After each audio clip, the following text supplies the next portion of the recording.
I support that if the provinces and the Indigenous peoples are in agreement, that then there is a pathway to actually make that happen. But I am not what going happened? For a pipeline. But Thank what you I'm very saying, much, but I think it's really important. I would not override Indigenous peoples' agreement, and I would not override the province of British Columbia, which is what the Conservatives say they would do. That's Environment Minister Julie Debruzen taking questions from her peers today on the federal government's Memorandum of Understanding with Alberta on energy, a deal that would see Ottawa drop clean energy regulations in the province in exchange for Alberta negotiating an increased industrial carbon tax. How might that be playing out for voters? Shachi Kurl is the president of the Angus Reid Institute, and she's got some fresh data for us. Hi, Shachi. Great to see you as always. Here we go again, Bashi. What are you seeing? Yeah, here we go. Here we go. What are you seeing at the top line?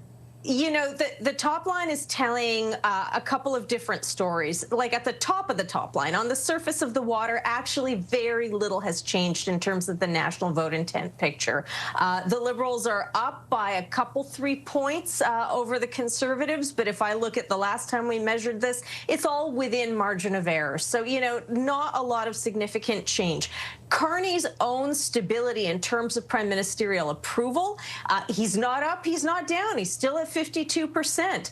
He's up a little bit in Alberta, surprise, surprise, not so surprise. But then he's also pretty stable in British Columbia in terms of that approval number. But as we know, Vashi, approval isn't always a predictor of vote. And so one of the things I would say is there is a pretty significant red flag emerging out of British Columbia.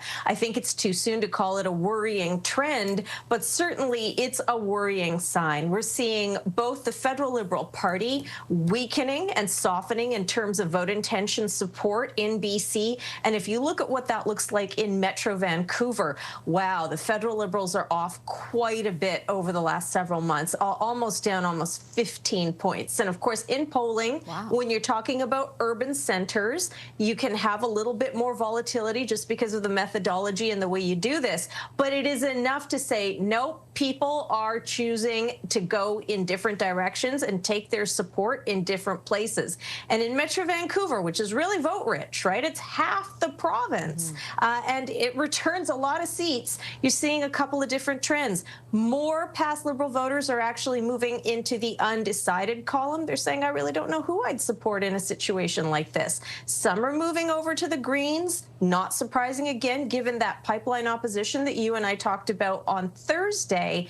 And where cost of living continues to be such a key issue, we're seeing the Conservatives pick up a few points again in Metro Vancouver.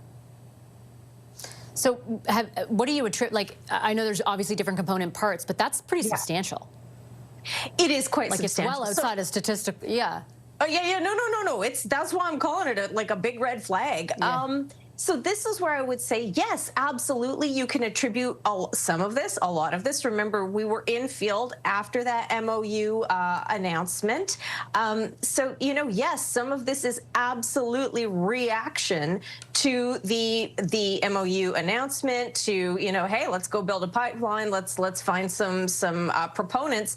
You know, when you and I talked last week about that 53% of British Columbians who say they would be open to the idea of a northern pipeline route between Alberta and British Columbia, we also talked about the political divide on that. That is very strongly driven by right-of-center voters. So right-of-center voters are going to say, yeah, great idea. Nice job, Mr. Carney. We're still going to vote Conservative at the end of this. On the other hand, if you have that coalition, which we saw in April of this year, in the federal election, of NDP voters who abandoned the party in a Stop the Conservatives movement, of Green voters who either stayed home or abandoned Elizabeth May in a Stop the Conservatives movement. We're starting to see that vote dissipate, either move into the undecided column or move over to the Greens. The Greens have now doubled their vote in BC, although I think it's really important to point out they're still in the single digits.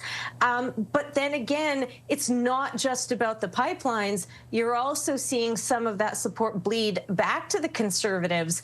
And I, you know, can I attribute that to one single thing? No, but housing affordability, cost of living, still really big, impactful issues that, you know, despite all kinds of announcements that we've heard out of the Liberal government, despite the budget not really punching through in terms of that really wicked problem. People still are worried about their mortgages, their rent, holding on to jobs, being able to afford to buy nice things for Christmas. Makes sense. Shachi, thanks so much. Appreciate those brand new numbers. Shachi Kurl is the president of the Angus Reid Institute. As you heard her say, there are not a ton of movement nationally since November 7th, but quite a bit of movement in the province of BC.